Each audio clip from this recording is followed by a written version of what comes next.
Hey, Mama. Welcome to the Thrive Mama podcast. I'm Martina, certified nutrition consultant and holistic health coach, and a mama of two.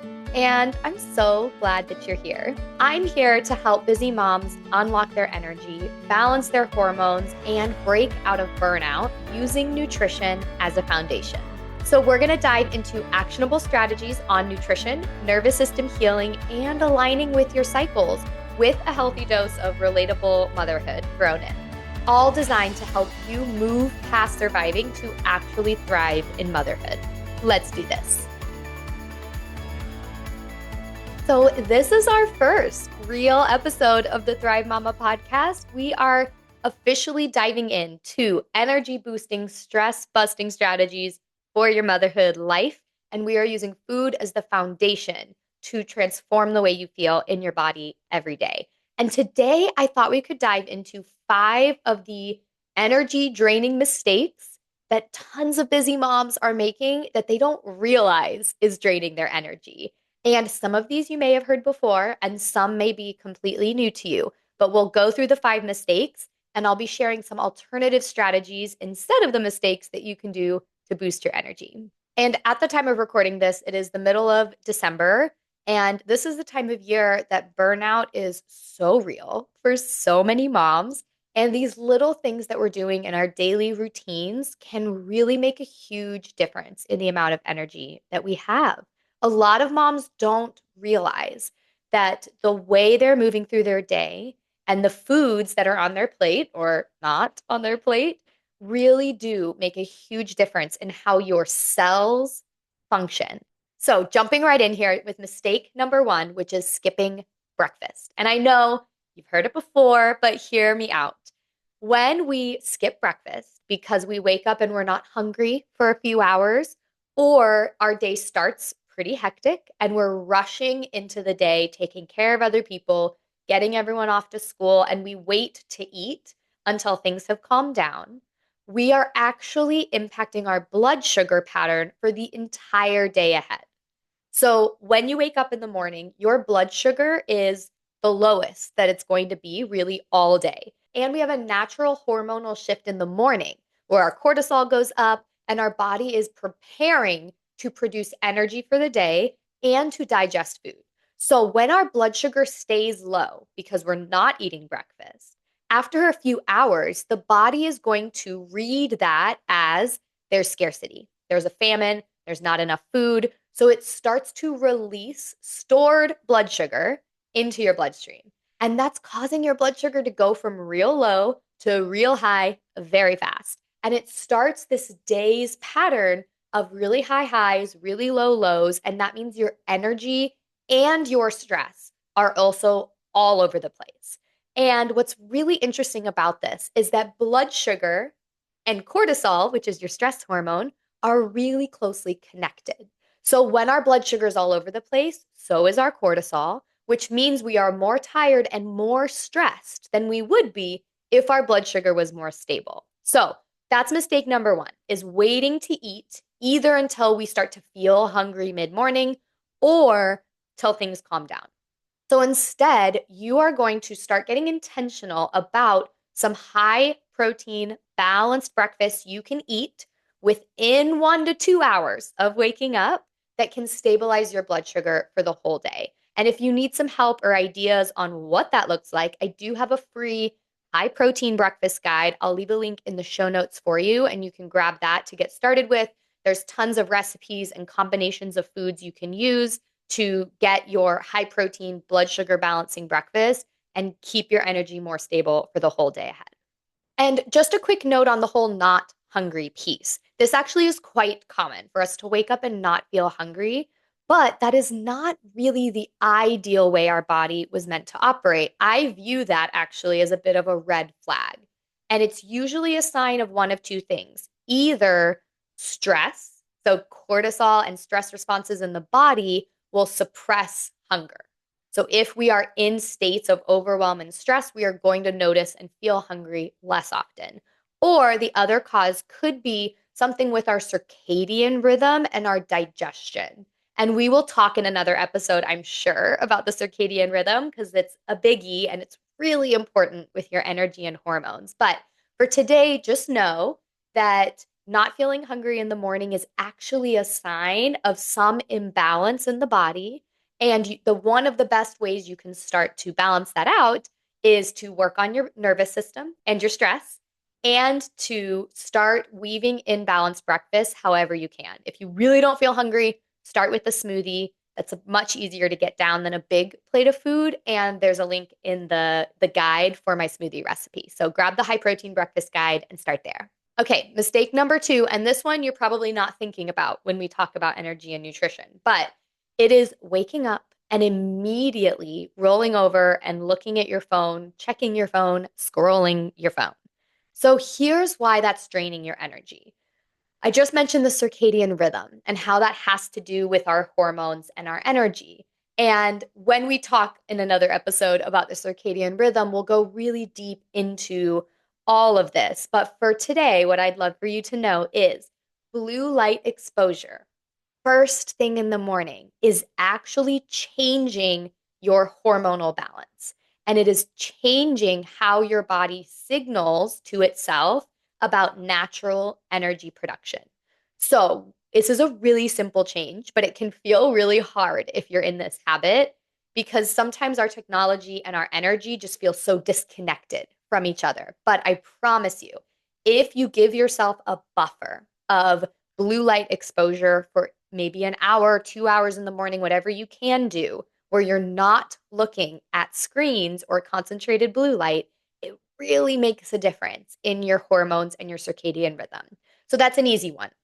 Put your phone not right by your bed.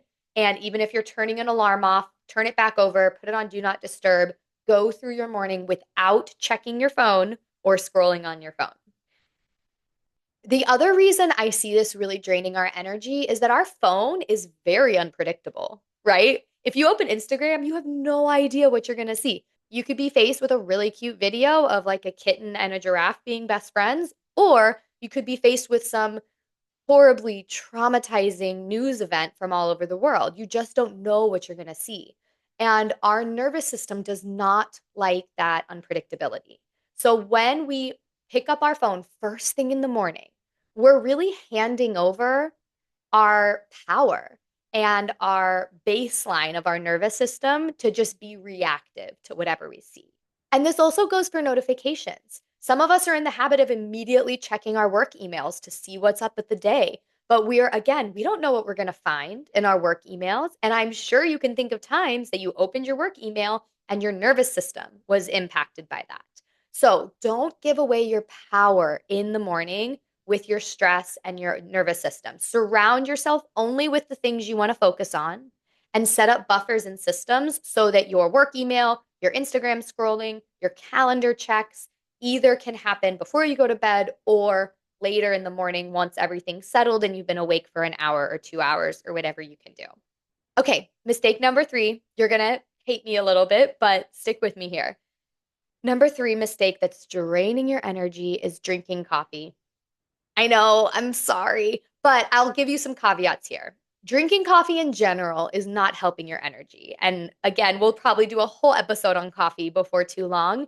But just know the way that your caffeine is impacting your energy production and cortisol, it's making us overall more tired and stressed. But I'm going to give you a couple of caveats because I'm sure some of us are not ready to put our coffee down forever just based on this one episode. So, the real mistakes I see with coffee are drinking our coffee before we eat breakfast and or any time on an empty stomach during the day. So I see this a lot in connection with skipping breakfast, mistake number one, where we start with coffee and then wait a couple of hours and then eat our food. That is actually taking all of the blood sugar swings from mistake number one, from skipping breakfast, and magnifying them. The caffeine also stimulates a cortisol response. So we have a stress response in the body. It's making us stimulated.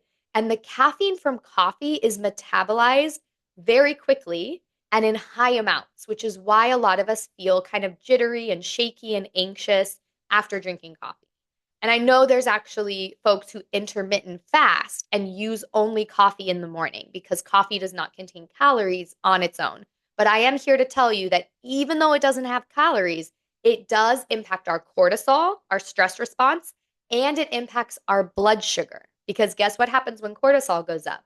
Blood sugar goes up. So, mistake number 3 is relying on coffee in general, but specifically drinking coffee before we eat breakfast or on an empty stomach. So, that's an easy switch. I mean, if you're ready to put your coffee down, great. Your energy overall will thank you.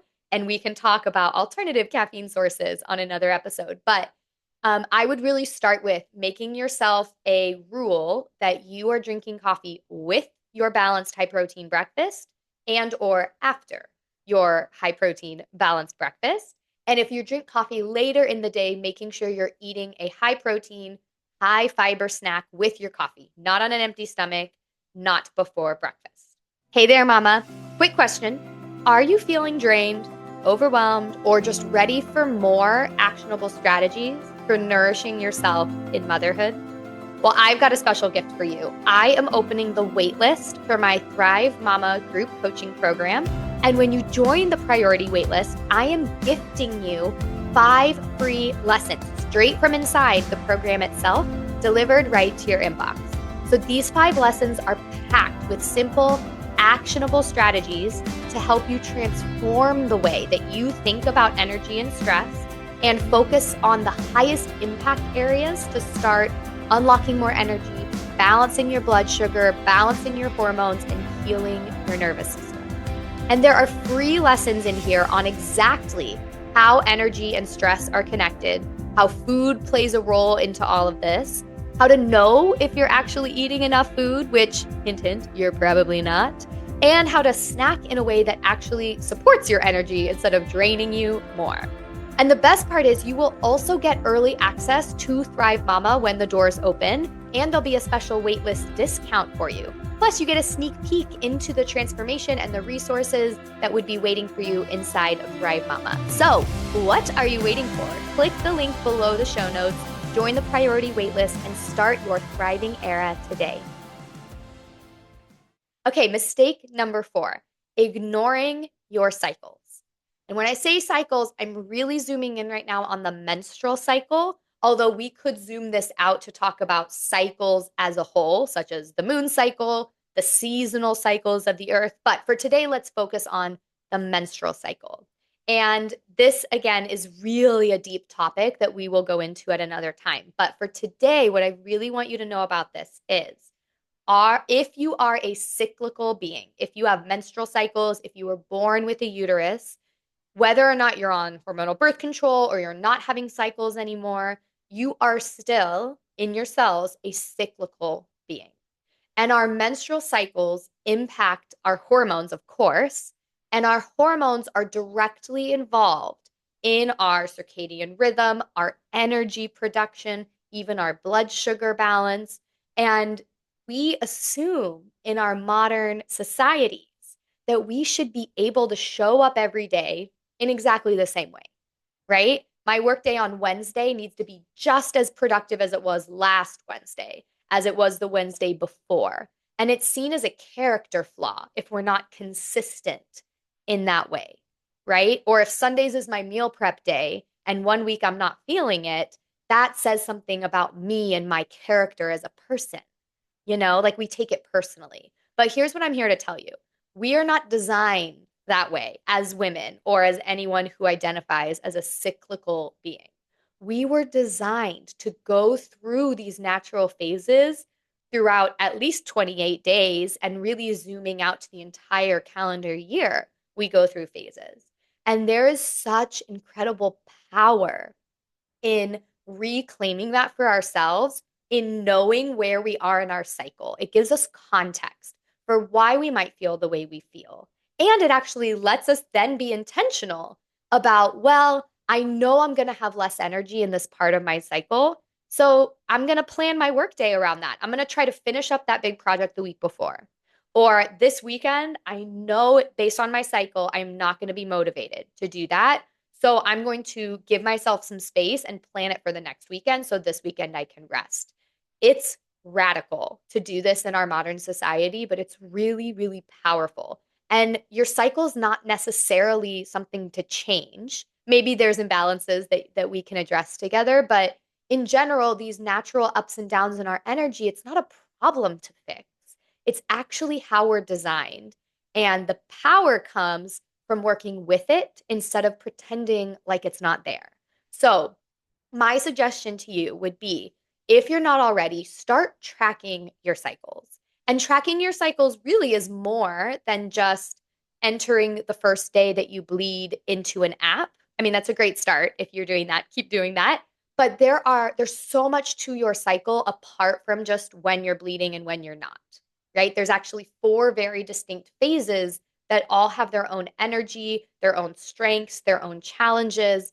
And so, what I really encourage you to do is to track literally every day of the month, kind of where your energy's at, maybe where your stress and your moods are at. And you can start to see patterns.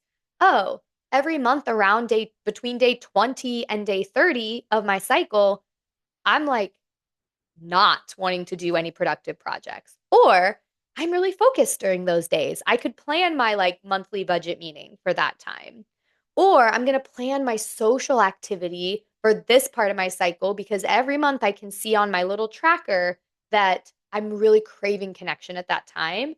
But I'm not going to make plans for 2 weeks from now because I know I'm going to be on my period and I'm just going to be like wrapped up on a couch burrito and enjoying Netflix and not feeling an ounce of guilt about it. So, if you don't already have a journaling practice, this is a really great way just to take 1 minute a day. Write down what day of your cycle you're on. Day one is the day you start to bleed. And then just take note of your energy and your stress and anything from your day that you want to take note of. And you can see over time how these patterns emerge. I actually do have a free energy cycle tracker that I'll include in the show notes for you. This is the exact same one I use with my one on one clients, where we really get to look at patterns in your energy at different points in your cycle. So, if you're looking for somewhere to start there. But I really encourage you to start paying attention to all of your cycle, not just the time that you're bleeding, and how it impacts your energy to be in those different phases. Okay, last but certainly not least, mistake number 5, which is only drinking water. And here's what I mean by that. Here's why that's a mistake. We need water. Don't get me wrong. Most of you need more water than you're drinking today.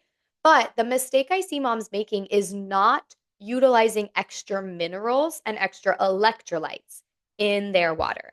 And you've probably heard of electrolytes. They're very a popular topic in health circles these days for good reason. We really need minerals for like everything in the body for so many different functions, including energy production in our cells and the way our hormones communicate with each other. They use a lot of minerals, and our stress cycle depletes minerals.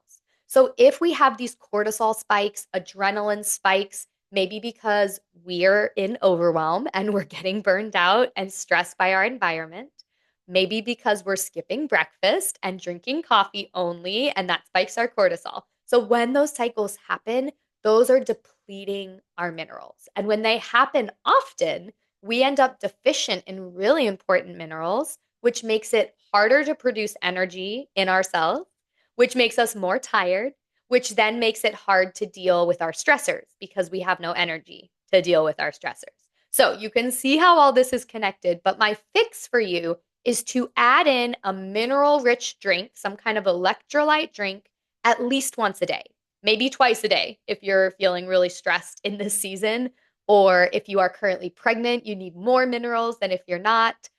Same with breastfeeding, or if you're actively on your period, you might want 2 a day. But start with 1 a day and see how you do. Now, you can buy lots of electrolyte supplement powders out there. I do have a couple brands that I recommend. I'll leave in the show notes for you. These brands are not sponsored in any way. They're just ones that I use and have used with clients and can vouch for. But you can also make your own at home very easily. So, one really simple combination is coconut water and high quality Redmond's real sea salt. Okay, just mix them together. Do like a quarter teaspoon of sea salt mixed in the coconut water, and you have a pretty balanced mineral drink right there. I also do have a mineral guide that includes some recipes for homemade drinks if you want more flavors or more variety. You can build them out with different things, different types of juice, different types of supplement add-ins. So I'll leave that mineral guide in the show notes as well, and you can grab that if you'd like. It's a free guide to get some recipes for these mineral drinks that you can drink at least once a day, but maybe up to twice a day if that feels good for the season that you're in. Okay, Mama, let's review our 5 big energy draining mistakes. Number 1 was skipping breakfast. Number 2 was waking up and immediately scrolling your phone. Number 3 was drinking coffee before breakfast or on an empty stomach. Number 4 was ignoring where you're at in your cycles. And number 5 was only drinking water without adding extra minerals. So, of those 5 mistakes, I would love for you to pick one to start with today, the one that feels like the easiest to shift and to move. And as that gives you a little bit of energy back, you can then reinvest that energy in adding on another and another and another. So I would love to hear how this episode resonated with you. If you have any questions, aha moments, successes, shoot them my way over on Instagram at Luia Wellness, or you can comment below this video if you're on YouTube and let me know where you're at with these 5 mistakes and moving forward from there. In the meantime, make sure you hit subscribe so that you stay in the loop when new episodes drop. And you can also hop on my email list for weekly updates on new nutrition strategies, topics we dive into, as well as staying updated on any upcoming events or offerings that I have for my community. That's all for today, Mama. Until next time, take beautiful care of yourself.